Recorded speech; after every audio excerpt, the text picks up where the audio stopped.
तूफान आता है चला जाता है, आंधी आती है चली जाती है, शदीद हवा चलती है चली जाती है, जलजला आता है चला जाता है, फिर मौसम नॉर्मल होता है। यानी किसी हालत को दुनिया में करार नहीं है। तो फिर तुमने क्यों समझ लिया कि मेरा मुस्तकबिल कैसा रहेगा? 1400 साल से कितनी आंधियां चली, यजीदियत की आंधी चली, चंगेजियत की आंधी चली, फिरौनियत की आंधी चली, अबू जहल की आंधी चली, अबू लहब की आंधी चली, मगर ये बता दे वो आंधी है कहां? इस्लाम मुस्कुरा रहा था, आज भी मुस्कुरा रहा है, इसलिए ये आज की आंधी है, कल खत्म हो जाएगी। कोई गुल बाकी रहेगा न चमन रह जाएगा, पर रसूलुल्लाह का दीने हसन रह जाएगा। नारे तकबीर, नारे रिसालत, अज़मते मज़हबे इस्लाम, फैज़ाने गरीब नवाज, मसलके आला हजरत, फैज़ाने सरकारे महसी। कि जहां चंद लोग बैठकर अल्लाह रसूल का जिक्र करते हैं तो अल्लाह तबारक व तआला की बारगाह में पूरी मजलिस की रिपोर्ट फरिश्ते बयान करते हैं। अल्लाह कहता है कि फरिश्तों फशहदू, तुम लोग गवाह रहो कि मैंने सबों को बख्श दिया। अब आखिरी वाला जुमला कोट करने के लिए ही मैंने इस हदीस पाक का सारांश पेश किया। फरिश्ते कहते हैं कि इलाही, उस महफिल में एक बंदा ऐसा भी आ गया था जो जिक्र करने नहीं बल्कि वो किसी दूसरे काम से आया था, बैठ गया।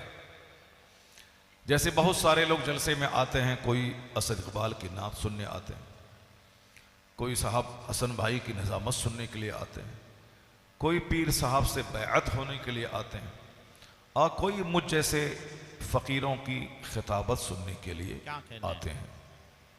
सब का ज़ौक़ अलग अलग होता है। तो जो लोग अपने ज़ौक़ की तस्कीन पाते हैं वो कायदे से बैठ जाते हैं। जब उनके पसंद का काम होता है तो उनको अच्छा लगता है। और कुछ लोग तमाशा देखने आते हैं कि चलो देखें जलसे में होता क्या है। जलसे में किसी पे जिन्नात सवार होता है। सुना है कि एक आलिम साहब आए और कहा कि मैं बीमार हूँ, मेरी तबीयत ख़राब है, लगातार जलसे हो रहे हैं, इसलिए मैं आज बहुत ज़्यादा लंबी तकरीर नहीं कर पाऊँगा, तबीयत हमारी अच्छी नहीं है। लेकिन 5 मिनट के बाद फिर वो इस तरह चीखने लगते हैं कि बैठने वालों को डर लगने लगता है। ऐसा लगता है कि जैसे उन पे जिन्नात सवार हो गया। तो कुछ लोग ये तमाशा देखने आते हैं। चूँकि हमारी उम्र 54 साल 54 ईयर्स हो गई और 10 साल के बाद से जलसे में खूब हम जाते थे। बचपन में नात पढ़ने जाते थे, उसके बाद जलसा सुनने के लिए जाते थे, फिर उसके बाद तकरीर करने के लिए जाने लगे। मगर 10 साल के बाद से हम यही देख रहे हैं, बचपन में जब से तकरीर सुना करते थे बैठकर, कि मौलाना साहब आते थे, कहते थे तबीयत हमारी बहुत ख़राब है, बहुत दूर दराज से चल के मैं आया हूँ, सफ़र में थक चुका हूँ, तकरीर आज मुख्तसर करूँगा। लेकिन जब वो शुरू हो जाते हैं 5 मिनट के बाद ऐसा लगता है कोई जिन्नात सवार हो गया।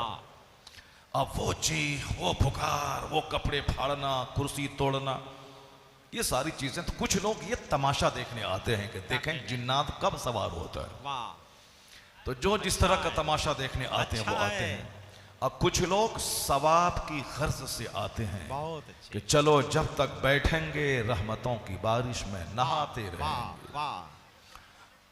बहुत देखा गोंडों का चेहरा, बहुत देखा लुच्चों लफंगों का चेहरा। आज सुना है कि नाइबीने रसूल जलसे में आने वाले हैं, उनका चेहरा देखकर अपने दिलों का जंग छुड़ाने जा रहे हैं।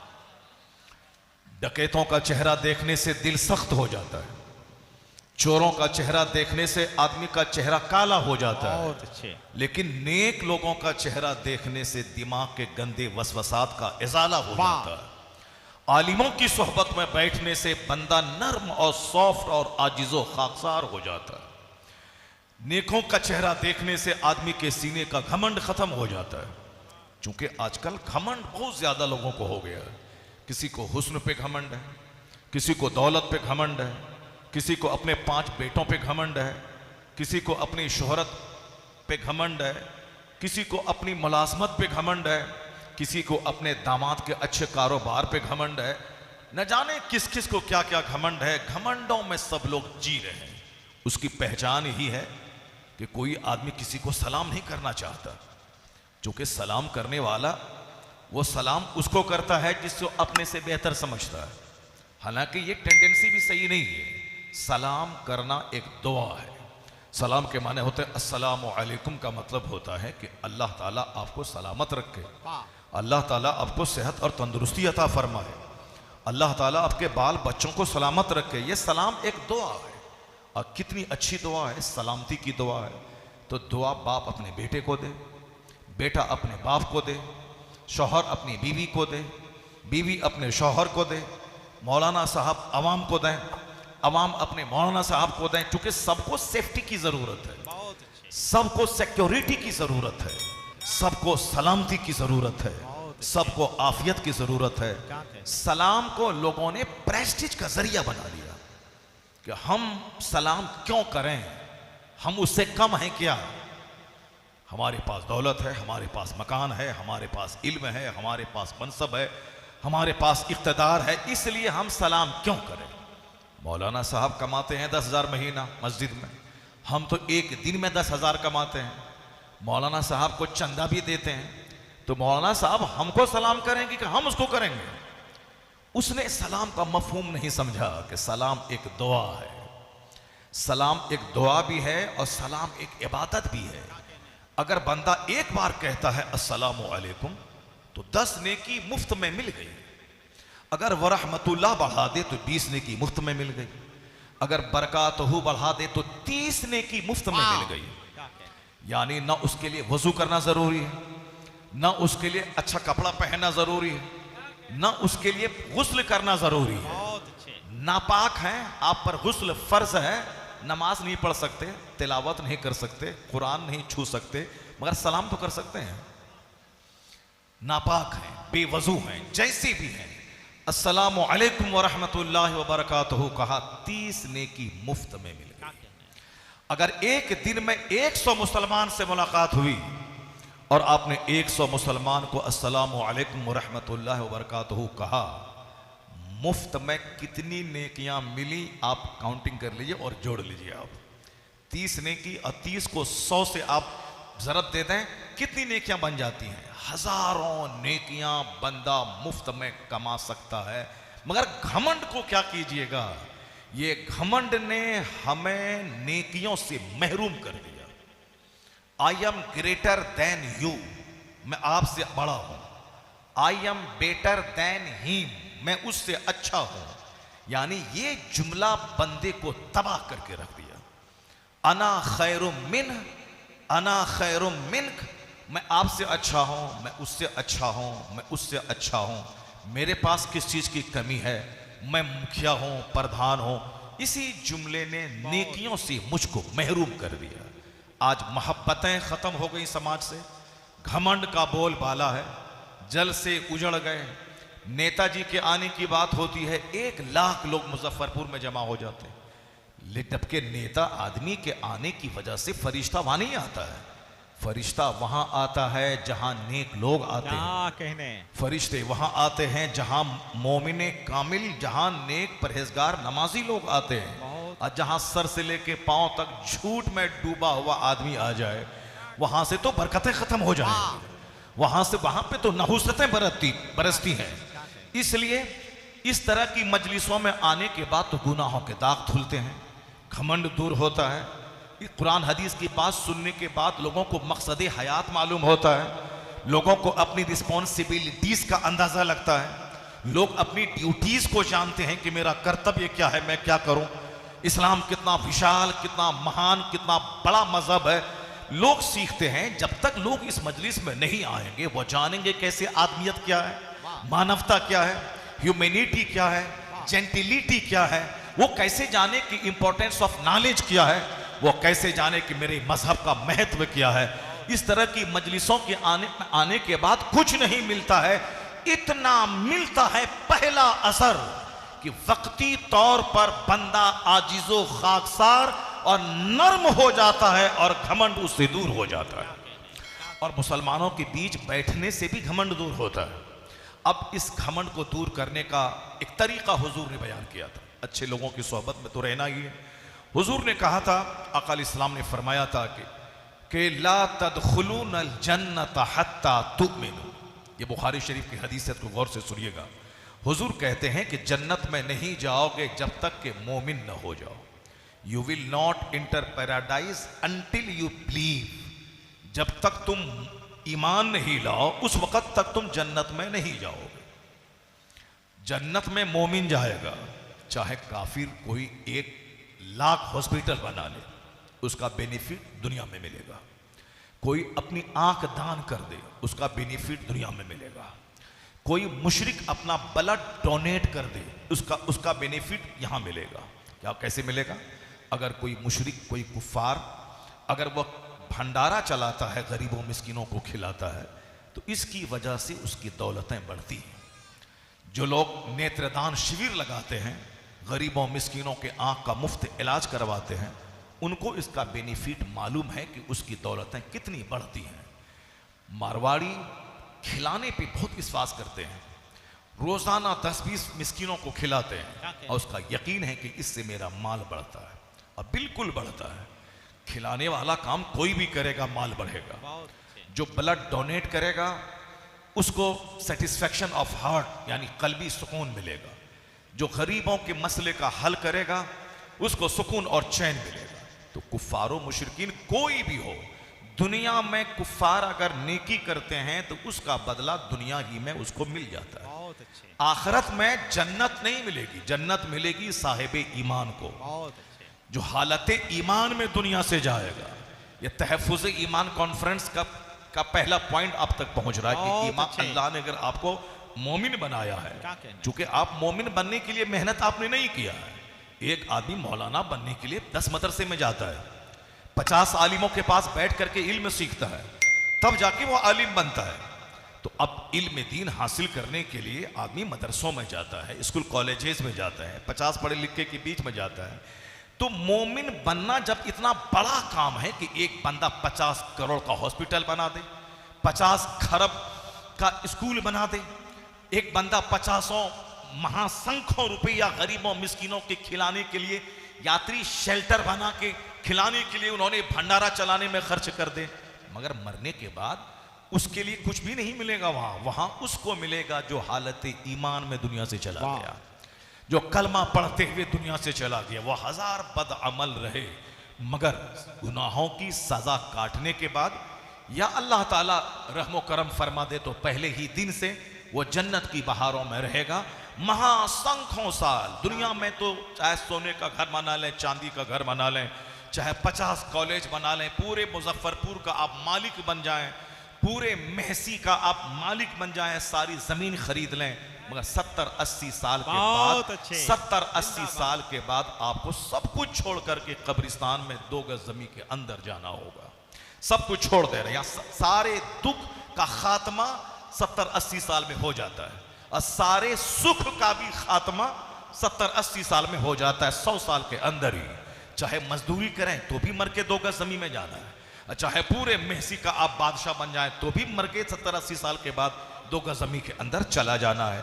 ना यहाँ का दुख हमेशा रहता है, ना यहाँ का सुख हमेशा रहता है।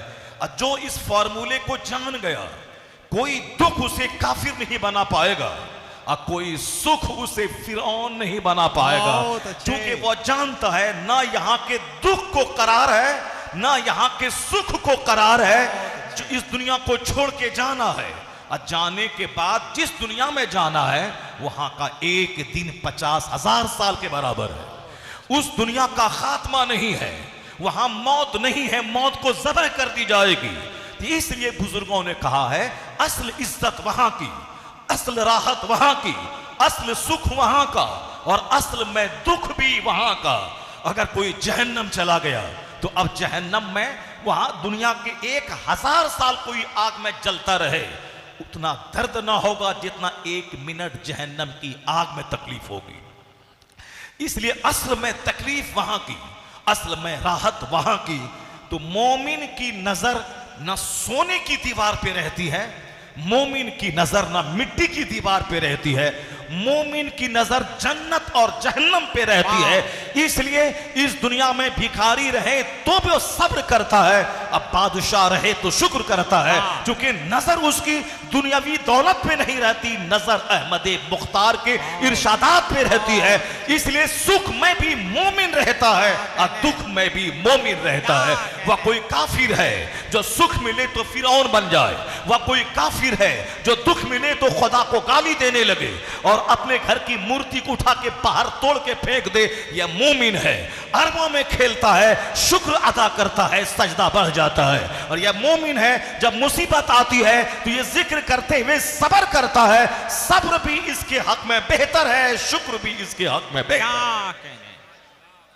नारे तकबीर, नारे रिसालत, तहफ्फुज़े ईमान कॉन्फ्रेंस। हाँ हाँ, मुझे मालूम है कोटा में जो बच्चे पढ़ने जाते हैं नीट की तैयारी करने के लिए, आजकल हर महीने में वहां से सुसाइड की खबरें आती कि इतने बच्चे नीट की तैयारी कर रहे थे, वो बच्चे वहां फांसी के फंदे पे लटक गए। आप लोगों को मालूम होगा, अखबारात में खबरें आती रहती हैं।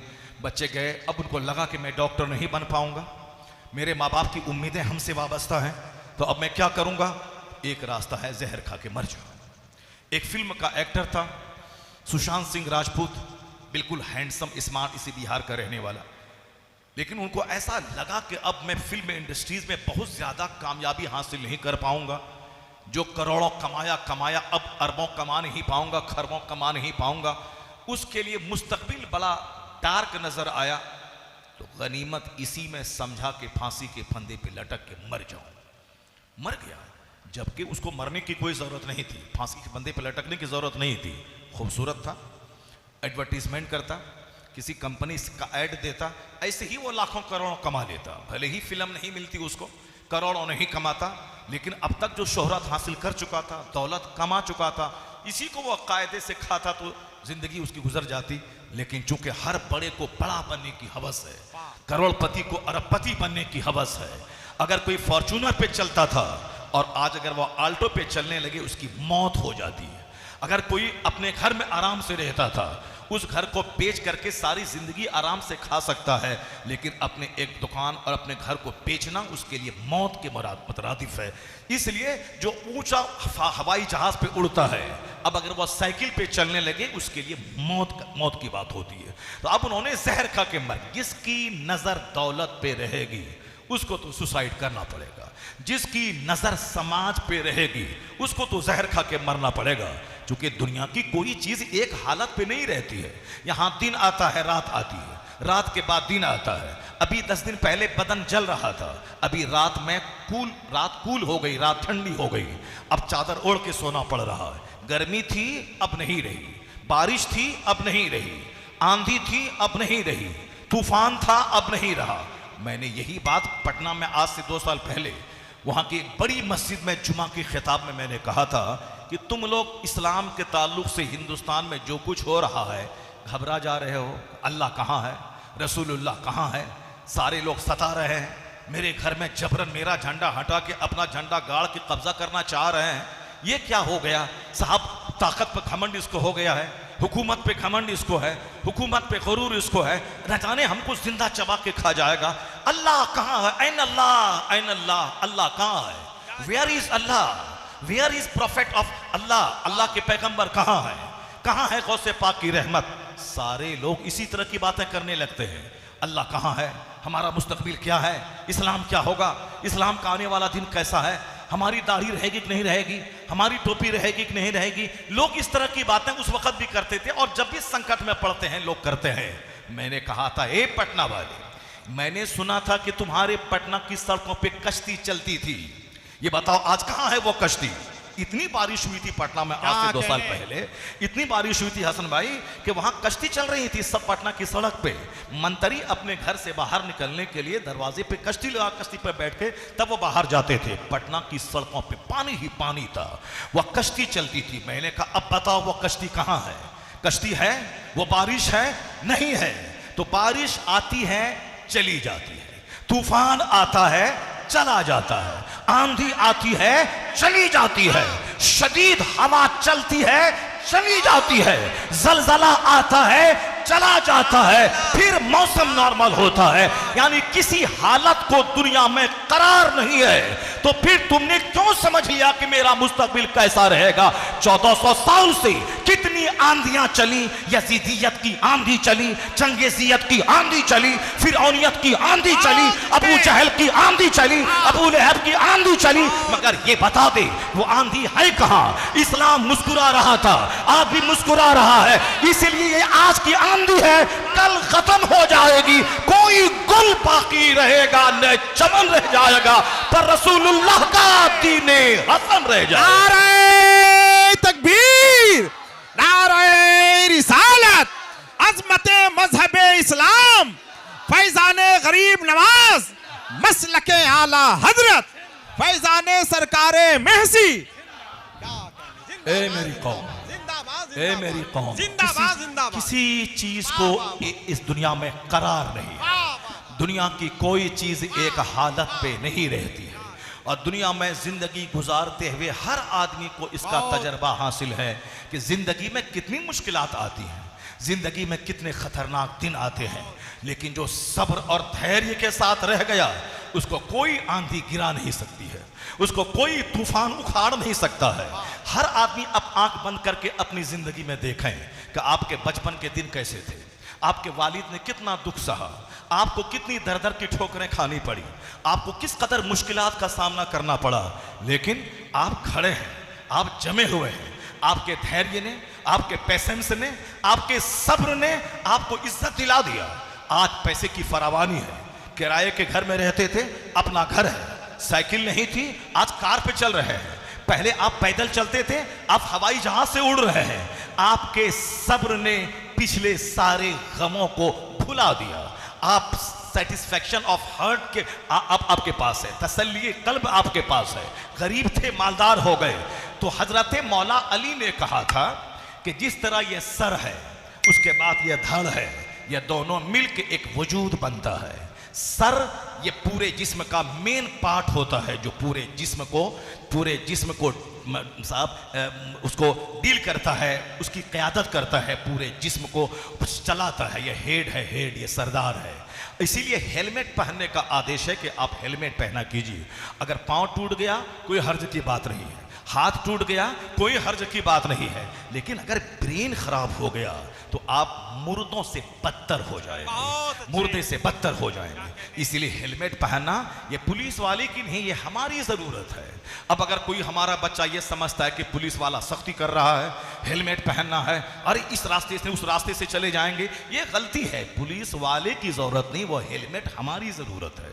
और जिस दिन सारे बच्चे जान गए कि हेलमेट हमारी ज़रूरत है, वह बोझ नहीं समझेगा, वह शौक से हेलमेट पहनेगा, शौक से हेलमेट पहनेगा। और ये जान लेगा, हम लोग भी हेलमेट पहनते हैं कभी कभी घर में, जब बाइक चलाते हैं, घर से मदरसा जाते हैं, मगर वो जो यहाँ पे क्लिप लगाना होता है वो बड़ी उलझन हमको होती है, वो हम उसको नहीं लगाते हैं। लेकिन पुलिस वाले कहते हैं कि इसको अगर नहीं लगाएंगे तो फाइन करेंगे। क्यों? उसमें हमारा भला है। जैसे हम एक्सीडेंट, गाड़ी से नीचे गिर गए, अगर ये क्लिप यहाँ नहीं लगाया है तो हेलमेट आपके सर से बहुत दूर जाके गिर पाएगा, फिर आपका सर जख्मी हो जाएगा, आप कोमा में चले जाएंगे, फिर उसका कोई इलाज नहीं होगा। अगर आप कोमा में चले गए, ब्रेन हेमरेज कर गया, तो ये जो पुलिस वाला सख्ती करता है ये हमारे लिए करता है ताकि तुम्हारा ब्रेन खराब ना हो, ताकि तुम्हारा हाथ पांव टूट जाए मगर ब्रेन सलामत रहे। हाथ पांव टूटेगा तो दोबारा हो जाएगा, साहब उस पर बैंडेज रहेगा, फिर ठीक हो जाएगा, मगर ये अगर ब्रेन टूट गया तो नहीं होगा। ये हमारे ये हेड है, पूरे जिस्म को गाइड करता है, चलाता है। हेड, अगर हेड खत्म हो जाए तो जिस्म बेकार है। हेड है मगर जिस्म नहीं है, वो भी हेड बेकार है। हाथ ही नहीं, पाँव नहीं, सीना नहीं, पेट नहीं, सब बेकार है। मौला अली कहते हैं दोनों मिल के एक बॉडी तैयार होती है। उसी तरह जहाँ ईमान है वहाँ सब्र है, जहां ईमान है वहां सब्र है। अगर सब्र को ईमान से अलग कर दें तो समझ लें कि ईमान बेजान हो जाता है, और जहां ईमान है वहां सब्र है। अगर आपने सब्र नहीं किया तो बगैर धड़ के जिस्म किस काम का।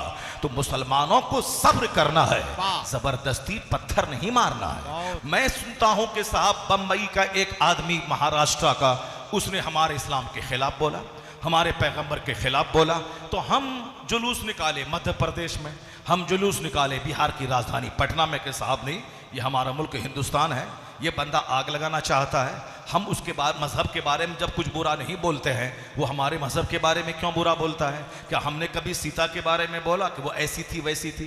क्या हमने राम के बारे में बोला वो 50 शादी कर लिया? क्या हमने कभी उसके कृष्ण के बारे में बोला कि वो 300 औरतों से निकाह कर लिया? कभी हमने बोला? हमको क्या ज़रूरत है?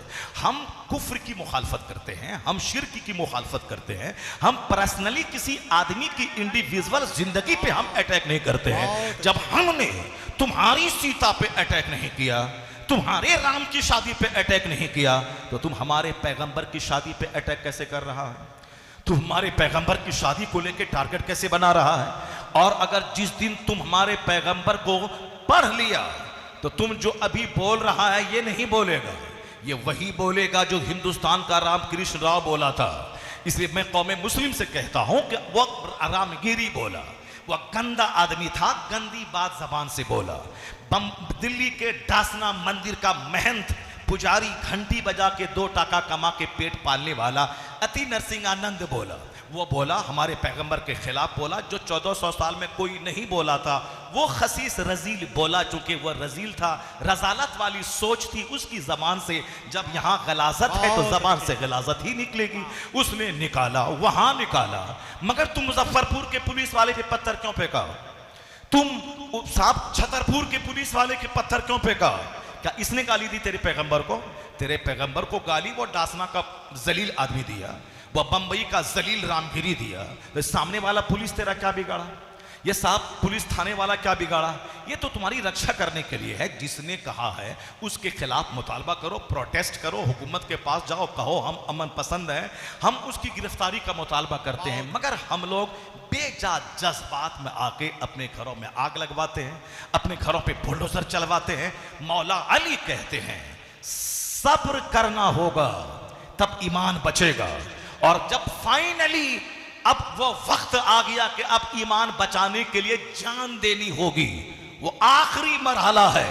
जब कोई रास्ता नहीं बचेगा तो जी के क्या करेंगे? जब ईमान ही नहीं रहेगा तो जिंदा रह के क्या करेंगे? वो आखिरी मरहला है। उस मरहले का ऐलान मेरा खलीफा करेगा, उस मरहले का ऐलान मेरे सबसे बड़े आलिम करेंगे। हर आदमी आजाद होकर अपने हाथ में फैसला नहीं ले लेगा। तो मैं कहता हूं जिस जमाने में ऐसे हालात पैदा हो जाएं, बहुत कड़ा सब्र करना होगा, बहुत ज्यादा धैर्य रखना होगा। हर गली कूचे में चलने वाला कोई मुसहर, कोई दलित, कोई गिरा हुआ आदमी मेरे इस्लाम के खिलाफ बोलेगा तो हम दौड़ के उसका गला नहीं थाम लेंगे, हम उसका कॉलर नहीं पकड़ लेंगे।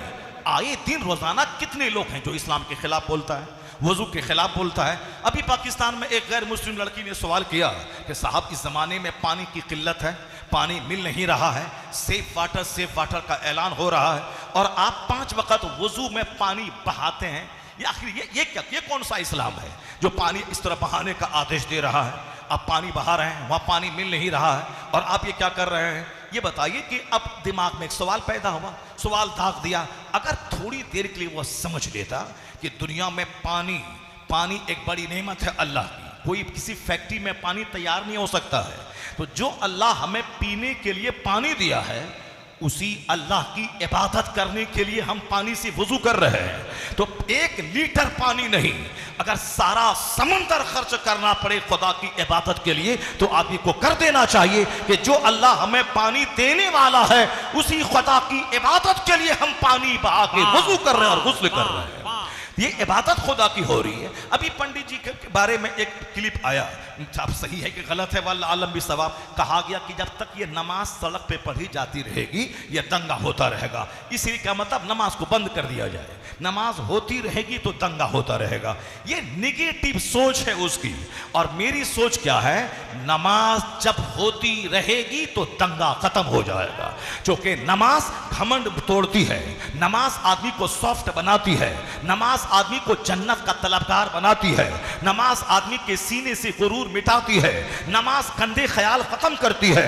नमाज अगर दुनिया में बढ़ गई तो ज़िना रुक जाएगा, चोरी रुक जाएगी, शराब नोशी रुक जाएगी। इसलिए कितने गंदे हो तुम कि अगर रेलवे स्टेशन पे कोई एक जवान लड़का जवान लड़की दोनों आपस में चिपक रहे हैं, पुलिस वाला देख के मुस्कुरा रहा है, नहीं कहता है कि ये तवाइफ का कोठा नहीं है, ये रेलवे का प्लेटफॉर्म है, ये गंदा काम करने की जगह ये नहीं है। लेकिन वहीं अगर मैं मुसल्ला बिछा के नमाज पढ़ता हूं, ये पुलिस वाला आ जाता है धमक के कि ये नमाज मस्जिद नहीं है, ये नमाज पढ़ने की जगह नहीं। कितनी तुम्हारी ज़हनियत गंदी हो गई।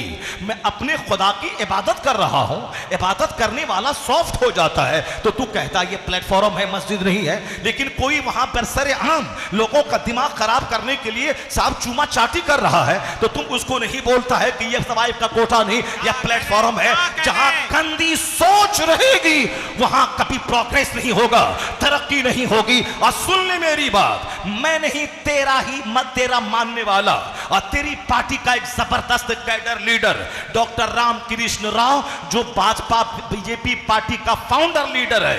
या तीन खंबे हैं भाजपा पार्टी के, एक अटल बिहारी वाजपेयी, एक मुरली मनोहर जोशी और एक आडवाणी, लाल कृष्ण आडवाणी। या तीन पिलर हैं भाजपा के जिसने पार्टी को खड़ा किया है। उसी में एक नाम मुरली मनोहर जोशी का है, जो पढ़ा लिखा आदमी है, जो डॉक्टर है, तालीम याफ्ता है, उन्होंने पीएचडी की डिग्री हासिल की है।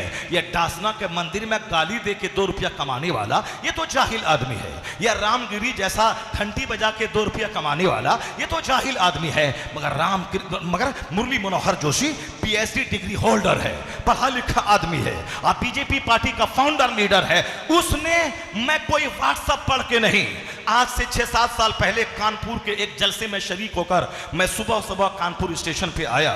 आदत के मुताबिक मैंने हिंदी का अखबार लिया। उस अखबार के पहले पेज पर खबर देख के मेरा चेहरा चमक उठा। और आज तक मैं कितनी बार लोगों से बता चुका हूं, यह भाजपा पार्टी का डॉक्टर मनोहर जोशी डॉक्टर ये क्या कहता है। वो एक दिन पहले योगा के शिविर में भाषण देने गया था। उस शिविर का इनॉग्रेशन था, उसका इफ्तिताह था। उस इफ्तिताही प्रोग्राम में क्योंकि मुरली मनोहर जोशी वजीर तालीम थे, उस वजीर तालीम को एजुकेशन मिनिस्टर को बुलाया गया था ताकि आप योगा के महत्व पे आप स्पीच दे दें और वहां से वह शिविर का आगाज हो जाए। तो मनोहर जोशी की स्पीच को उस हिंदी के अखबार में कोट किया गया था। मनोहर जोशी ने कहा था, सेहतमंद रहना है तो एक्सरसाइज करिए, वो योगा करते रहिए। सेहतमंद रहना है तो योगा को अपनी जिंदगी का हिस्सा बना लीजिए, वरना बीमारों का मुल्क हो जाएगा जहां कदम कदम पे हॉस्पिटल, कदम कदम पे डॉक्टर। इसका मतलब है वह बीमारों का मुल्क है। तंदुरुस्ती जहां रहेगी वहां हॉस्पिटल भी कम रहेंगे, वहां बीमार कम रहेंगे तो हॉस्पिटल की क्या जरूरत है, हॉस्पिटल की क्या जरूरत है। मिस्र के बादशाह ने हमारे पैगंबर के पास एक बांदी को तोहफा में भेजा था और एक डॉक्टर को भेजा था। हुजूर ने कहा था ये डॉक्टर की क्या जरूरत है तबीब की, इस डॉक्टर को वापस लेके जाओ। क्योंकि हमारे यहां लोग जब भूख लगती है तब खाते हैं और भूख रहती है खाना छोड़ देते हैं, इसलिए यहां के लोग बीमारी ही नहीं पड़ते हैं तो तबीब की क्या जरूरत है। एक कौम मुस्लिम आज 1400 साल के बाद दुनिया का सारा डॉक्टर इस बात पर मुत्तफिक है कि जितनी बीमारियां आज दुनिया में पैदा हुई हैं उसमें से अक्सर बीमारियां ज्यादा खाने की वजह से होती है। चाहे गैस की बीमारी, अल्सर की बीमारी, चाहे लीवर के डैमेज की बीमारी, चाहे शुगर की बीमारी, चाहे हार्ट की बीमारी, चाहे जो भी बीमारियां हो, अक्सर बीमारियां ज्यादा खाने की वजह से होती है। और डॉक्टरों का इत्तेफाक है अगर लीवर ठीक रहा तो बीमारियां धीरे धीरे खत्म हो जाएंगी, लीवर डैमेज रहा तो दर्जनों बीमारियों का अटैक हो जाएगा। डॉक्टर कहते हैं अगर आपको हार्ट की बीमारी हो गई है, अगर आपका ब्लड प्रेशर हाई हो गया है, अगर आपका शुगर हाई हो गया है तो अब वो पहले वाली की तरह जितना खाते थे गर्दन तक अब वो खाना छोड़ दीजिए। भूख लगे खाइए, अब भूख बाकी रहे खाना छोड़ दीजिए। दुनिया के सारे डॉक्टर वही कह रहे हैं जो मुस्तफा जाने रहमत ने 1400 साल पहले कहा था। इसलिए ए मुसलमान, तू बड़ा, तेरा पैगंबर बड़ा, तेरा कुरान बड़ा, इस्लाम बड़ा, तेरे पैगंबर से बड़ा कोई नहीं है। इसलिए आला हजरत ने 100 साल पहले तेरे अकीदे को और चमकाते हुए कहा था, ना प्रोफेसर बड़ा, ना थिंकर बड़ा, ना ऑब्जर्वर बड़ा, ना वैज्ञानिक बड़ा, ना कोई साइंटिस्ट बड़ा, ना कोई पीएचडी डिग्री होल्डर बड़ा, सबसे आला व औला हमारा नबी, सबसे बाला व वाला हमारा नबी। नारे तकबीर, नारे रिसालत। क्या कहना, जिंदाबाद जिंदाबाद जिंदाबाद जिंदाबाद। बातें हमारी तवील ना हो जाए वरना उस तरफ मैं कन्वर्ट हो जाऊंगा। अब जरा मैं मेन बात भूल जाऊंगा, जरा गौर से सुनिएगा। आपको सिर्फ विश्वास करना है, यकीन जमाना है, अल्लाह पर मजबूत यकीन रखना है। कोई ताकत आपको हिला नहीं पाएगी। डॉक्टर मनोहर जोशी क्या बोला उस योगा के शिविर में? वो कहते हैं कि योगा सारे लोग करें, प्रधानमंत्री भी करें, चपरासी भी करें, डॉक्टर साहब भी करें। आजकल डॉक्टर साहब भी खतरनाक बीमारी में जूझ रहे हैं। ये शुगर के स्पेशलिस्ट हैं, शुगर के स्पेशलिस्ट हैं और खुद ही 500-600 शुगर लेके बैठे हुए हैं। हमारे शहर में एक डॉक्टर है, केपी मोदी, मशहूर है डॉक्टर, शुगर के स्पेशलिस्ट हैं, शुगर के स्पेशलिस्ट हैं। तो अब वह भी सूख के कांटा हो गए शुगर की वजह से। अब ये स्पेशलिस्ट हैं जो खुद स्वस्थ नहीं है, दबंग नहीं है, वो क्या दूसरों की शुगर का इलाज कर पाएगा? जो खुद ही बिल्कुल मुरझाया हुआ चेहरा, स्पेशलिस्ट है, स्पेशलिस्ट हैं, फलां के स्पेशलिस्ट हैं, उसी में वह मर के चले गए। प्रधानमंत्री भी योगा करें, मनोहर जोशी कहने लगे प्रधानमंत्री भी योगा करें, वह तंदुरुस्त रहेंगे, मुल्क तंदुरुस्त रहेगा। डॉक्टर योगा करें, वह तंदुरुस्त रहेंगे, बीमार का अच्छा इलाज करेंगे। डीएम तंदुरुस्त रहें, तब वह पूरे डिस्ट्रिक्ट की देखभाल करेंगे। सारे लोग तंदुरुस्त रहें, उसके लिए ज़रूरी है योगा करना। अब आगे का जुमला सुनिए। वो कहते हैं कि योगा का अलग अलग तरीका है। रामदेव जी का योगा है, हाथ ऊपर उठाओ, हाथ नीचे करो, खुली हवाओं में चलो, नाक पे ध्यान केंद्रित करो, सांस लो, फिर सांस तेजी से छोड़ो। इससे क्या होगा? ये जो चर्बी है यहाँ फैट, ये फैट चर्बी घटेगी, ये तोंद नहीं निकलेगा। जो सांस लेगा, सांस छोड़ेगा, क्योंकि वो खुद प्रैक्टिस करता है। मनोहर जोशी कहते हैं योगा का अलग अलग तरीका है। कोई हाथ उठाने, कोई हाथ गिराने, कोई नाक पे ध्यान देने, कोई साहब आंख बंद करने, कोई साहब सांस रोक लेने का अलग अलग तरीका बताते हैं। मनोहर जोशी भाजपा का कैडर लीडर, ये डासना का मंदिर साहब अति नरसिंह आनंद, ये क्या जाने गया? ये तो पढ़ता ही नहीं है। वो गिरिराज क्या जाने गया? ये नुपुर शर्मा क्या जाने गई? ये कमलेश तिवारी जो बुरी तरह मारा गया, वो क्या जानने गया? दुनिया में 1400 साल की हिस्ट्री बताती है, जिसने भी मुस्तफ़ा की तौहीन की उसका जीना हराम हो गया है। किस जीना हराम हो गया है इस दुनिया में? कहाँ है तस्लीमा नसरीन बता दे, कहाँ है सलमान रुश्दी बता दे, कहाँ है नुपुर शर्मा बता दे।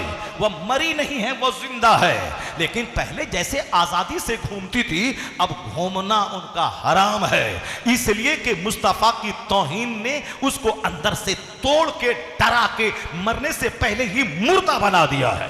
जो मुस्तफा की शान बयान करता है, जो मुस्तफा का जिक्र करता है, जो मुस्तफा की बात बोलता है, वह कोई अख्तर रजा हो तो ताजुश शरिया बन के चमकता है, वो अहमद रजा हो तो आला हजरत बन के चमकता है, वह कोई अहमद हुसैन अबुल हुसैन हो वो मौलाना हक्कानी बन के चमकता है, वो कोई साहब एक बिहार के देहात का मौलवी हो वो अमेरिका का एक बहुत बड़ा आलिम मुफ्ती आजम बन के चमकता है। मुस्तफा का जिक्र करने वाला वो जर्रा हो तो आफताब बन जाता है, और तौहीन करने वाला अगर वह शेर हो तो कीदड़ों से पत्थर हो जाता है, कीदड़ों से पत्थर हो जाता है। इसलिए इस बात से आप मुतमईन रहें कि जो भी मुस्तफा की तौहीन करता है वो अपनी कब्र खोदता है, वो अपनी जिल्लत और रुसवाई के लिए अपना गड्ढा खुद खोदता है। मनोहर जोशी जैसा पढ़ा लिखा आदमी, भाजपा का लीडर, वो क्या कहता है? योगा का जितना तरीका है वो सारे तरीके एक तरफ, लेकिन इस्लाम के पैगंबर ने जो 5 टाइम नमाज पढ़ने का जो जबरदस्त तरीका दिया है, रोजाना 24 घंटे में 5 बार आदमी को वो एक्सरसाइज करनी है नमाज की सूरत में कि उसको खड़ा रहना है, फिर रुकू में जाना है, फिर खड़ा होना है, फिर सजदे में जाना है, बैठ जाना है, फिर सजदे में जाना है, फिर खड़ा होना है। जब खड़ा हो तो सजदे की जगह को गौर से देखना है, और जब सजदे में जाएं नाक को गौर से देखना है, और जब बैठें गोद पे को गौर से देखना है, जब सलाम फेरें कांधे को गौर से देखना है। यानी ये कंसंट्रेशन, ये डीप अटेंशन, ये जबरदस्त ध्यान पूर्वक वाला ये जो काम है, अपनी रब की तरफ तवज्जो लगा देना। अगर आदमी खड़ा है और अचानक सजदे में चला गया, मुमकिन है कि साइंटिफिकली कोई डिजीज हो सकता है, लेकिन खड़ा आदमी अगर आधा सजदा किया, रुकू किया, फिर खड़ा हुआ, उसके बाद सजदे में गया, तो उसका जो साइड इफेक्ट है वो नहीं होगा, उसका ब्रेन हेमरेज नहीं होगा। इसलिए अचानक सजदे में नहीं, खड़ा रहो, तवज्जो से पढ़ते रहो, उसके बाद फिर आधा सजदा यानी रुकू करो, फिर खड़ा हो जाओ, फिर सजदे में जाओ। मुरली मनोहर जोशी कहते हैं, ये नमाज को जब मैं देखता हूं तो ऐसा कह सकता हूं कि नमाज से बढ़कर कोई योगा नहीं, और नमाज देने वाले मोहम्मद अरबी से बढ़कर कोई तबीब नहीं, कोई डॉक्टर। क्या कहने। नारे तकबीर, नारे रिसालत, तहफ्फुज़े ईमान कॉन्फ्रेंस, कौम के आला मुस्लिम। हजरत। जो कुछ भी तमाशे दुनिया में हो रहे हैं, ये हमारी बदअमली का नतीजा है। मेरी मस्जिदें वीरान हुई, मुशरिकीन का हौसला बुलंद हो गया। मेरे मदरसे वीरान हुए, इनका हौसला बुलंद हुआ। हमारे लोग घमंडी, मगरूर, बदअमल, शराबी, पापी, जुआरी, दौलत बढ़ाने के चक्कर में सूदखोर हो गए। काफिरों के दिल में जो हमारी हैबत थी, उस हैबत को अल्लाह ने मिटा दिया। काफिर वो है जो इस दुनिया को सब कुछ समझता है, यहीं उसको दौलतमंद बनना है, चाहे सूद खाना पड़े, चाहे बिकी हुई जमीन बेचना पड़े, चाहे उसे शराब बेचना पड़े, चाहे उसे जो काम करना पड़े, माँ बाप को मारना पड़े, चाहे उसे सूअर के बेचने का कारोबार करना पड़े, चाहे उसे पाखाना के बेचने का कारोबार करना पड़े, जो करना पड़े, माल चाहिए। क्योंकि उनका यकीन आखिरत पे नहीं है, उनका विश्वास जन्नत पे नहीं है, उनका विश्वास कब्र में सवाल जवाब पे नहीं है। तो जो काम मुशरिक करते हैं, अगर वही काम मोमिन भी करने लगे तो दोनों में क्या फर्क रह जाएगा, दोनों में क्या अंतर रह जाएगा। इसलिए वो सूद खाते हैं, उनको माल चाहिए, जन्नत नहीं चाहिए। इसलिए वो शराब पीते हैं और बेचते हैं, उसे दुनिया चाहिए, जन्नत नहीं चाहिए, उसे दुनिया ही में सब कुछ चाहिए। इसीलिए कुछ लोगों के यहाँ दुनिया के हर काम के लिए अलग अलग पूजा है। शौहर की लंबी उम्र हो, उसके लिए अलग पूजा है। हम बेटा हमारा हो जाए, उसके लिए अलग पूजा है। मेरा भाई मेरा साथ दे, उसके लिए अलग पूजा है। हम पढ़ लिख लें, उसके लिए अलग पूजा है। और साहब हमारे पास दौलत हो जाए, उसके लिए अलग पूजा है। अगर नहीं मेरी याददाश्त खराब ना हो तो हम उसको और क्लियर वे में कह सकते हैं। यानी एक है दौलत की पूजा, लक्ष्मी की पूजा, एक है शिक्षा की पूजा, विद्या की पूजा, सरस्वती की पूजा, और एक है शौहर की पूजा, शौहर मेरे साथ रहे, बहुत दिनों तक रहे, लंबी उम्र रहे, वो है करवा चौथ की पूजा। यानी जो अभी कुछ दिन पहले हुआ, यानी शौहर का प्यार मिले, बेटे को लंबी उम्र मिले, ज्यादा माल मिले, भाई का प्यार मिले, ज्यादा दौलत मिले, ज्यादा इल्म मिले, सब कुछ इसी दुनिया में मिले। और ए मोमिन, तुम नमाज पढ़ते हो, क्या मिले, जन्नत चाहिए। रोजा रखते हो, क्या चाहिए, जन्नत चाहिए।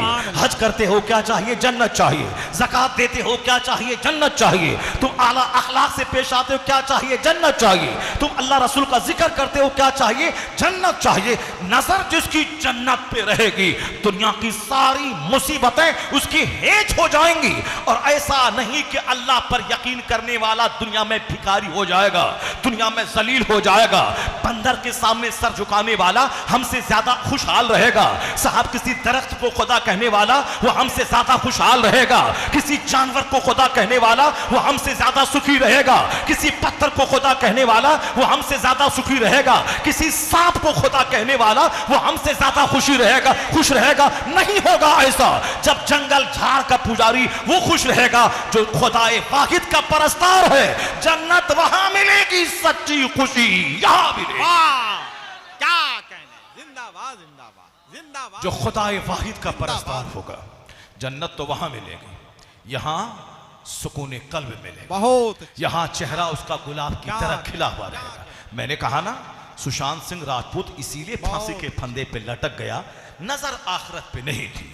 यह हर महीने में 10 नीट की तैयारी करने वाला वह फांसी के फंदे पे लटक गया, क्योंकि अल्लाह पर विश्वास नहीं है। वो चाहता है कि मैं नहीं पढ़ पाऊंगा, जहर खा के मर गया। लेकिन अल्लाह पर विश्वास करने वाला, उसका चेहरा कभी मैला नहीं होगा, वो कभी जहर नहीं खाएगा। वमन यतवक्कल अलल्लाहि फहुव हस्बुह, जो अल्लाह पे भरोसा करता है अल्लाह उसके लिए काफी हो जाता है। और अल्लाह वमन यत्तकिल्लाह यजअल लहू मखरजा व यरज़ुक़हु मिन हैसु ला यहतसिब, जो अल्लाह से डरता है, जो गुनाहों से बचता है, अल्लाह वहां से रोजी देता है जहां से बंदा सोच नहीं सकता है। अल्लाह गैब से रोजी के दरवाजे खोल देता है। उसकी एक मिसाल में दे के अपनी बात फिर मैं आगे बढ़ाता हूं। उसकी मिसाल आप देख लें। आपकी मस्जिद के इमाम साहब हैं, इमाम साहब के हुजरे में आप दाखिल हो जाएं। इमाम साहब के हुजरे में मुश्क है, इमाम साहब के हुजरे में कस्तूरी है, इमाम साहब के हुजरे में शमामा है, इमाम साहब के हुजरे में जो जो आप जानते नहीं हैं वो सारी खुशबुएं उनके हुजरे में मौजूद है। इमाम साहब के हुजरे में 1 दर्जन बरकाती टोपियां हैं, उनके हुजरे में 10 लंबे जुब्बे हैं, उनके कमरे में साहब तरह तरह की आराइश के सामान मौजूद है। ये अपने हुजरे में आने वाला फजर की नमाज पढ़ के 5 नमाजी जो उनके हुजरे में चले गए, वह सबों को महफिल मिलाद वाला शक्करपाला खिलाते हैं, सबों को अपनी चाय पिलाते हैं।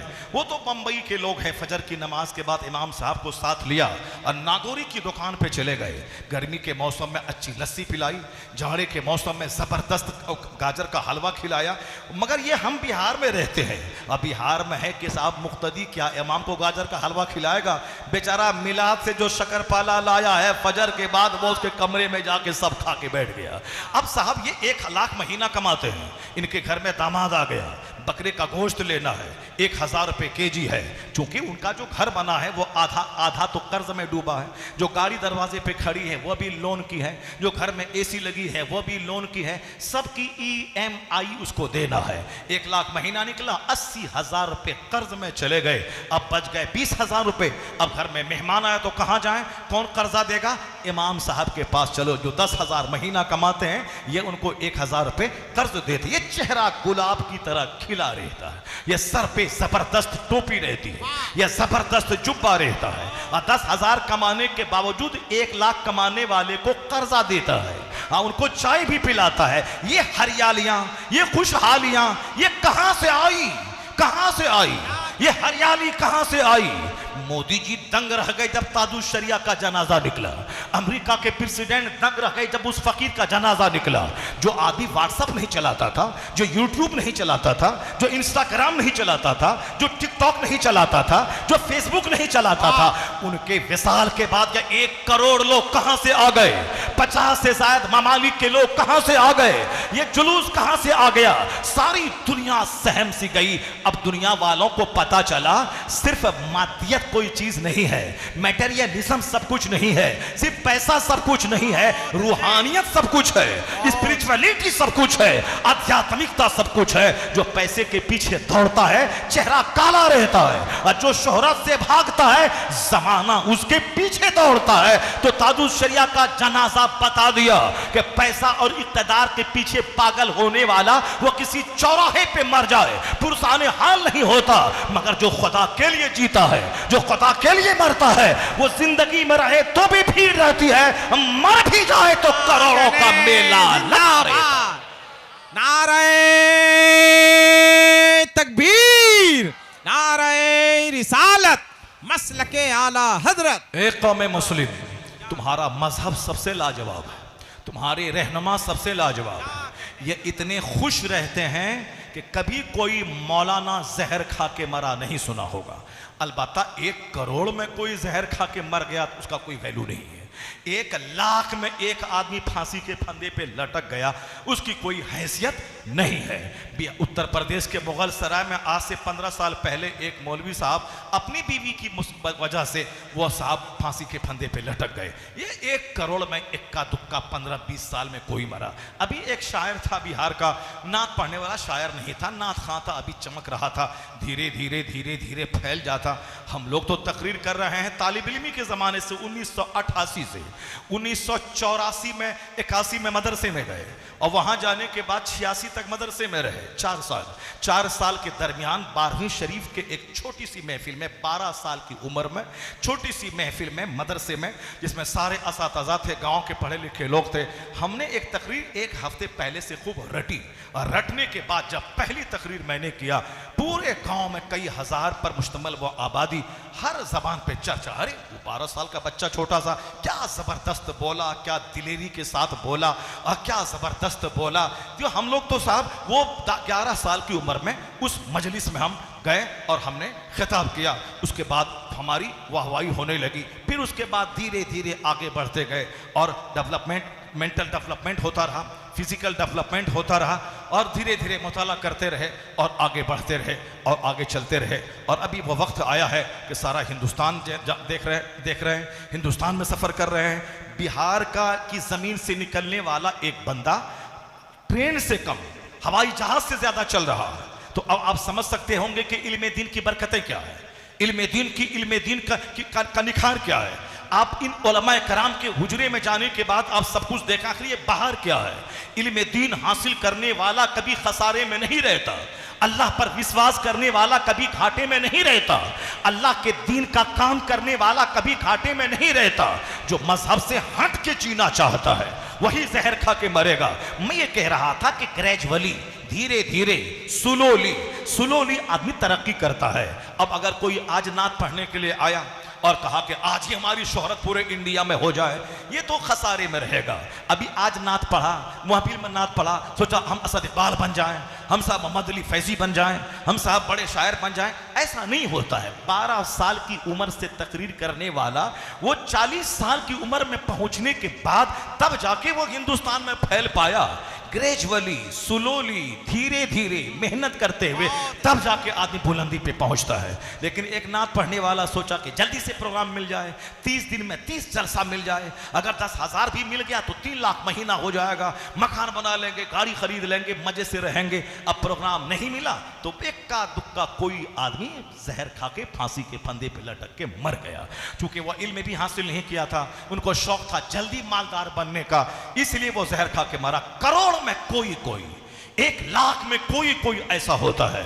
लेकिन फिल्म का एक्टर आए दिन खबरें मिल रही हैं, नाचने वाला आए दिन खबरें मिल रही हैं। एक 25 साल की एक्ट्रेस हीरोइन अपने हुस्न को दिखा के पैसा कमा के खाने वाली, वो जहर खा के मर गई। उत्तर प्रदेश में एक शादी ब्याह की महफिलों में नाच करके पैसे कमाने वाली नाचते नाचते गिरी, मर गई। एक 30 साल का स्मार्ट एक्टर, वो जिम में जाके बॉडी बिल्डिंग का काम कर रहा था ताकि मैं स्वस्थ रहूं, वहीं लोहा उठा रहा था, चक्कर आया, गिरा, वहीं मर गया। और फिर हर महीने कोटा के कोचिंग सेंटर से लाशें निकल रही है, पुलिस वाले परेशान है। नजर जिसकी आखिरत पे रहेगी वो जहर नहीं खाएगा। ये उलमा की जमात, ये जन्नत की बात बताने वाली, आखिरत का डर दिल में पैदा करने वाली, रसूल पाक की मोहब्बत का पैगाम देने वाली, इसलिए यह लोग कम कमाने के बाद भी खुश रहते हैं। इनकी खुशी का एक सबसे बड़ा रीजन है मुस्तफ़ा जाने रहमत नाइबे परवरदिगार ने इनके लिए दुआ दे दी है। मुस्तफ़ा कहते हैं नद्दरल्लाहु अमरन मन समिअ मिन्ना हदीसन फबल्लगहु कमा समिया। हुजूर कहते हैं अल्लाह मेक हिम ग्रीन, अल्लाह उसे हरा भरा रखे जो मेरी हदीस सुनता है और दूसरों को सुनाता है। अल्लाह उसे हरा भरा रखे। जो हमेशा दुनिया की बात करेगा वो कभी खुश नहीं रहेगा। जो हमेशा मकान की बात करेगा हमेशा खुश नहीं रहेगा। जो हमेशा 5 दुकान से 10 दुकान बना ले उसकी बात करेगा वो कभी खुश नहीं रहेगा। खुश रहने के लिए जरूरी है सब्र, खुश रहने के लिए जरूरी है धैर्य, खुश रहने के लिए जरूरी है दिन की खिदमत, खुश रहने के लिए जरूरी है जन्नत पे नजर, खुश रहने के लिए जरूरी है आखिरत पे नजर, खुश रहने के लिए जरूरी है बुजुर्गों की सोहबत, खुश रहने के लिए जरूरी है हमेशा नमाज़े पंजगाना पढ़कर अल्लाह रब्बुल इज्जत से अपना ताल्लुक को मजबूत करना। फजर में सबसे पहले मस्जिद जाए, कहे अल्लाह अकबर, अल्लाह सबसे बड़ा है। फिर मस्जिद से बाहर निकल के 8 घंटा खेत खलियान स्कूल दुकान में रहे, फिर सोहर में आए कहे अल्लाह अकबर, अल्लाह सबसे बड़ा है। फिर 3 घंटा काम करे, फिर असर में आए बोले अल्लाह अकबर, अल्लाह सबसे बड़ा है। फिर असर के बाद दुकान में सौदा सलफ खरीदे, मगरिब में आए फिर कहे अल्लाह अकबर, अल्लाह सबसे बड़ा है। फिर 2 घंटा बाल बच्चों में रहे, ईशा की नमाज पढ़े कि अल्लाह सबसे बड़ा है। जो 5 बार वक्फे से बोलेगा I am nothing, Allah is everything, मैं कुछ नहीं हूं, अल्लाह ही सब कुछ है तो अल्लाह मुसीबतों में काम आएगा, मुसीबतों में साथ देगा, उसको हरा भरा रखेगा, उसके सीने में तसल्ली देगा, सुकून देगा, उसके बाल बच्चों में बरकतें देगा, उसके घर में रहमतें देगा। जो अल्लाह से हट के सुकून चाहेगा वह फैक्ट्री में जलील और रुस्वा हो जाएगा। जो अल्लाह पर यकीन करते हुए वह खेत खलियान नहीं मदरसे में रहेगा, यकीन रखें अल्लाह वहां से रोजी देगा जहां से बंदा सोच नहीं पाएगा। यह पैगंबर आजम की दुआ है कि मदरसे में खुशहाली है, दीन की खिदमत करने वालों की जिंदगी में हरियालियां हैं। अब जरा गौर से सुनिए जो बात मैं कहने जा रहा था। इस्लाम हक है, इस्लाम सच है, अल्लाह है। अगर इससे भी ज्यादा आपको कुछ नहीं लगे तो बस एक करंट मिसाल में देता हूं। मुमकिन है कि सबकी सोच अलग अलग होती है, हमारी सोच भी अलग अलग है।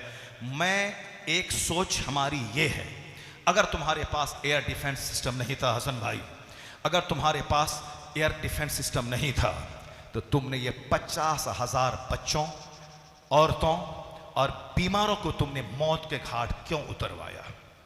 हाँ, पहले रोजाना इसराइल मारता था, पहले 1 साल में 10 को मारता था, 2 साल में 25 को मारता था, लेकिन ये बता दें कि 1 साल के अंदर 50,000 से ज्यादा औरतों, बच्चों और बीमारों को मार डाला, कई लाख जवानों को अपाहिज, पंगु उसे बना डाला, माजूर बना डाला। तुम भी मरे, तुम भी गए, रिजल्ट क्या निकला? जब तुम्हारे पास इतनी ताकत नहीं थी कि सामने वाले दुश्मन से तुम लड़ सको तो तुमने क्यों उससे पंगा लिया? तुम क्यों उससे लड़ाई मोल ली? जब तुम्हारे पास उसके हमले के बचाने की ताकत नहीं थी तुमने अपने बाल बच्चों को क्यों मौत के हाथ में झोंक दिया? ये सोच एक हमारी है। और दूसरी सोच यही है जो उनके कहने के मुताबिक यह है कि नहीं साहब, ये तो हमें 70 साल से मार रहा था, इसलिए हमने साथ जब मार ही रहा है तो चलो एक बार जबरदस्त ढंग से मर जाएं। मार रहा था, साल में 10, 20, 50, 100, 1000 लोग मर रहे थे, लेकिन अभी एक झटके में 1 लाख के करीब लोगों को मौत के घाट उतार डाला। 10 लाख लोग दाने दाने को तरस रहे। कौन सा काम हुआ इस्लाम का? क़िबले अव्वल को कौन सी आज़ादी मिल गई? कौन से यहूद और नसारा को बहुत बड़ा नुकसान तुमने पहुंचा दिया? वो हमारे 1000 को मारता है, हम उसकी 2 फौज को, 2 पुलिस वाले को मारते हैं। ये कौन सा कमाल हो गया? एक सोच ये है। और दूसरी सोच ये है इस्लामी सोच कि चलो जब वो मार ही रहा है, हमेशा मरना ही है, तो चलो शहादत की मौत मर जाए, हमारा खून तो रंग लाएगा, हमारी शहादत तो रंग लाएगी। ये सोच वहां काम करी। मैं वहां की औरतों को धन्य समझता हूं जो अपने बाल बच्चों को पैदा इसलिए करती हैं ताकि इनकी शहादत से क़िबले अव्वल आजाद हो जाए। 70 साल में आज तक उन्होंने नहीं कही कि अब फिलिस्तीन छोड़ करके जॉर्डन चली जाऊं या इराक चली जाऊं। नहीं, यहीं जीना है, यहीं मरना है। मरना तो है, कोई लैट्रिन रूम में मरता है, कोई एक्सीडेंट में मरता है, कोई अपने खेत में मरता है, मरना हर हाल में है। शहादत की मौत सबसे बुलंद तरीन मौत है, सबसे अफजल मौत है वो कि अल्लाह की राह में मौत आ जाए।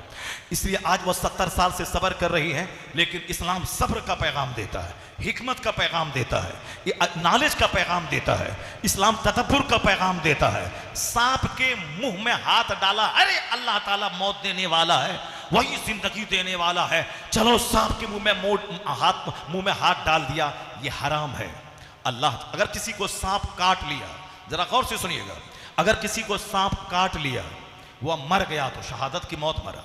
कोई पानी में जा रहा था, उस पार रास्ते में नदी में मर गया, पानी में पांव फंसा, लुंगी फंस गई, या तेज झोंका पानी का आया, जोरदार बहाव, उसमें वो मर गया, शहादत की मौत मरा। लेकिन कोई जानबूझ के पानी में जाके छलांग लगा दे, ये हराम मौत मरा, ये खुदकुशी है। पानी में जा रहा था, खुद से मौत आ गई, शहादत की मौत है। रास्ते से जा रहे थे, सांप काट लिया, मर गया, ये शहादत की मौत है। लेकिन अगर कोई सांप के मुंह में उंगली डाल दे और सांप काट दे, ये क्या है? खुदकुशी की मौत है। ये मौत गलत मौत है, ये जहन्नमी वाला रास्ता है ये। इसलिए जब मालूम है आपको कि हम 10 हैं और दुश्मन 10,000 है, तो अपने आप को तबाही में डालने का क्या मतलब है? वला तुल्कू ऐदीकुम इला तहलुका, अल्लाह ने कहा अपने आप को हिलाकत में मत डालो, तबाही में मत डालो। जोश और जज्बा और जुनून से हमेशा काम नहीं लिया जाता है। जहां एक तरफ तलवार चलती है तो तलवार से बड़ी ताकत का नाम सब्र है, और मौके का इंतजार है, और जब उतनी ताकत हो जाए दुश्मन से मैं लड़ सकूं तो फिर उस वक्त मौके का इंतजार करके जबरदस्त ताकत से अटैक करना, ताकि दुश्मन के दांत खट्टे हो जाए। और जब वो वक्त नहीं आया है तो बाल बच्चों को ज़बह करवाना कोई हिकमत की बात नहीं है। ये दोनों सोच मैंने बयान कर दिया, लेकिन अब इस्लाम की हक्कानियत सुनिए। 1 साल हो गए, यहूदी इसराइल का बोला था कि 3 दिन में सारे गाजा को मैं मिटा दूंगा, 3 दिन में मैं किसी को जिंदा नहीं छोड़ूंगा, सबको मैं मिसमार कर दूंगा। लेकिन यह निहत्थों की अगर नीयत साफ थी, यह खुद एटम बम का सामना किया। 3 दिन नहीं, 360 दिन नहीं, बल्कि 1 साल कई 2 महीने हो गए, उसके बावजूद हमास जिंदा है, अजान जिंदा है, नमाज वहां जिंदा है, बहुत अच्छे बच्चे जिंदा है। और अमेरिका और इसराइल ये दोनों सुपर पावर को नाकों चने वहां के नौजवानों ने नाकों चने चबाने पे मजबूर किया। यहूदी जलील हो गया, अमेरिका सुपर पावर जलील हो गया चंद नौजवानों के हाथों। इसको क्या कहेगा? अमेरिका में इसी बात को लेकर रोजाना कई 100 लोग कलमा पढ़ के इस्लाम कबूल कर रहे हैं। लंदन में कई 100 लोग कलमा पढ़ के इस्लाम कबूल कर रहे हैं कि अमेरिका और इसराइल 2 सुपर पावर के सामने ये निहत्थे नौजवान कुरान लेके आगे बढ़ रहे हैं, नमाज लेके आगे बढ़ रहे हैं, किबले अव्वल की आजादी की बात कर रहे हैं। तो अमेरिका के पास एटम बम है, इन मुसलमानों के पास खुदा की रहमत है, खुदा की बरकत है। बहुत अच्छे, क्या कहने, जिंदाबाद। तुमको पता नहीं चलता कि इस जंग से क्या मिला। इस जंग से अगर 1 लाख बच्चे हमारे मरे हैं तो कई लाख यहूदी ईसाई कलमा पढ़ के मुस्तफा का गुलाम बने, कई लाख लोग। अभी मैंने आज एक रिपोर्ट पढ़ रहा था कि 5 साल के अंदर में 13,000 दूसरे लोगों ने हिंदुइज्म को कबूल किया है, या बोलने वाला हिंदू। वो कहता है कि 5 साल के अंदर में 2015 से लेके 2020 तक सिर्फ 13,000 लोगों ने हिंदू मत को स्वीकार किया है, और इस 5 साल के अंदर में 30 लाख लोगों ने इस्लाम कबूल किया है, मुस्तफा पे ईमान लाया है। नारे तकबीर, अरे जरा हाथों को उठाइए। नारे तकबीर, नारे रिसालत, अज़मते मजहबे इस्लाम, मसलके आला हजरत, फैजाने गरीब नवाज। अब कभी मत बोलिएगा इस्लाम खतरे में है, कभी मत बोलिएगा कुरान खतरे में है। जिंदगी में बेशुमार मुश्किलात आती हैं, तो इस्लाम की जिंदगी में भी बेशुमार मुश्किलात आती हैं। कभी बहराइच की मुश्किल आएगी, कभी दिल्ली की मुश्किल